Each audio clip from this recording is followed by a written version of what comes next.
Hello everybody! Well, it's Wednesday and we're back again with Jordi Stringfellow of Jordi & Co. Events. And today we are doing a winter solstice dinner for four. Is that right, Jordi?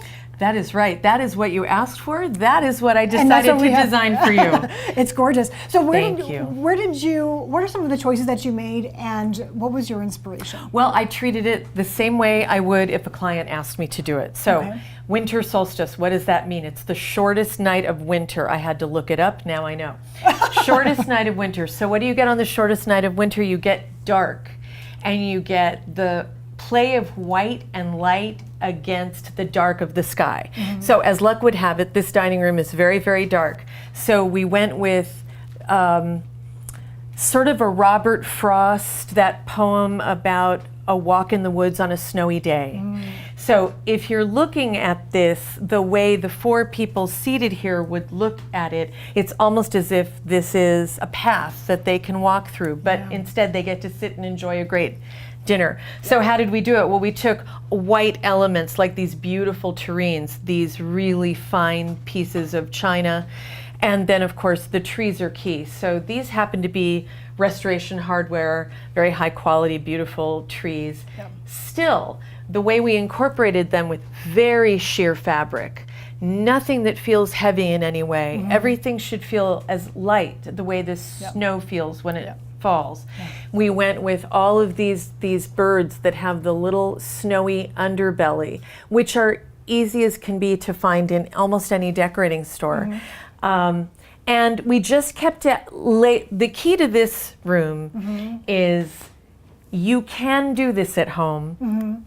It will take you a while to do it. I won't try to tell you this is something you can put up in a couple of hours, but if you really want to give your guests a really special experience and you bring in your beautiful collectibles, you can do this at home. And we just love it. You start planning in advance for it. Yes, you do. I've been collecting these silver hunt cups for years. They're just tremendously beautiful, I think. And you know, you use them this way to drink out of. They look beautiful like this. And they stand up. And they stand up beautifully, yes, because that's another thing. If you try to make, draping is big in events. In event design, draping fabric is a big deal. Very hard. Most people, one of my clients once said, I tried to drape like you and it ended up like laundry. And so you really have to have an eye for it, I think. You have to have and a feel for it too. I'm not saying I've always gotten it right, but this one I like because it's so light that it stays where I place it.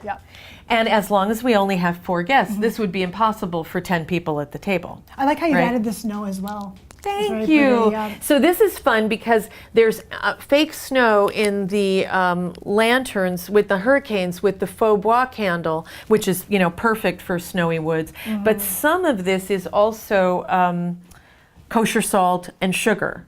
Over here, for example, these are sugar cubes, just sugar cubes.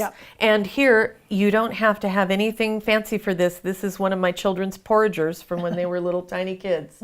I love using family elements in any tablescape. And I found those beautiful antler candelabra years ago. Which match your cups? Which match my cup. Well, they're close. And then look, we put it on glass block, which you can get anywhere. You can get glass block anywhere. And we've even had very good luck lighting the glass block from behind. For events, you can really make it look like ice and snow. And so I want to say, I think that you've done such an amazing job of making this. It looks like such a special event. As you said, with some planning, it looks like you can do this when it does not break the bank per se. Like you can get the glass. Absolutely not. It does not need to break the bank. You layer the right elements, you can do it. The sugar cubes, the snow on the table. Another thing to mention to our viewers, when creating a look like this, we have the electrical here on the table, which is gorgeous. And it can be recreated, maybe not with these exact trees, but you could do something like it. But you do want to keep in mind where are things going to be plugged in. That's exactly right. There are some things you need to think about when creating things like that. Safety huge Yeah. in any kind of event planning, Yeah. whether it's professional or at home. You don't want your guests to trip on a cord. So yes, be very careful with that. They do make battery operated versions of a lot of these things, which can make life a lot easier as well. Yeah. So yeah, you're absolutely right. You have to look at that. But for example, these plates, these plates are very fine. They have a very distinct emblem. They're very beautiful, but anybody has a white plate. And by the time you continue layering here, the fact that my plates I've collected over a long period of time, but you don't have to. They can be ordinary white plates. By the time you add the rest of this, it'll be wonderful. One other great thing that you've done here is that you've really kept this space in between, so there is an eye line to each of the guests. So you're not blocked by, although there are these beautiful, there's beautiful height here, it's not in the way of seeing your guests. Thank you for noticing, because that's a pet peeve of mine when they create flowers that are too big and you can't see the person sitting across from you. And really, it's true. You and I tried this earlier. We won't do it now, but we tried it earlier, and we could have a perfectly cogent conversation being with a perfect eye line. And yeah, but I did think of that, because nothing's worse than sitting down and not being able to navigate. It can be easy to get caught up in the design of things. It can start as you're starting to have more and more fun of building That's exactly right. But you want to be able to see your guests too. And the other key to that is, while it's really wonderful to have things that you can look down and see, when you go vertical, if you're clever with how you go vertical, you can get a lot of punch. The birds go all the way up to the top of the chandelier.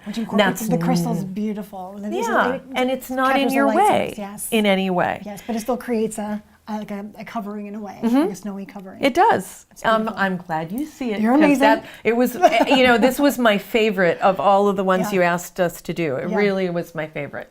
So thank you. Now I'm going to try to sell winter solstice dinners to all my clients. I want to do this all the time. I love it. It was great fun. Yeah, good. Thanks for asking. Sure.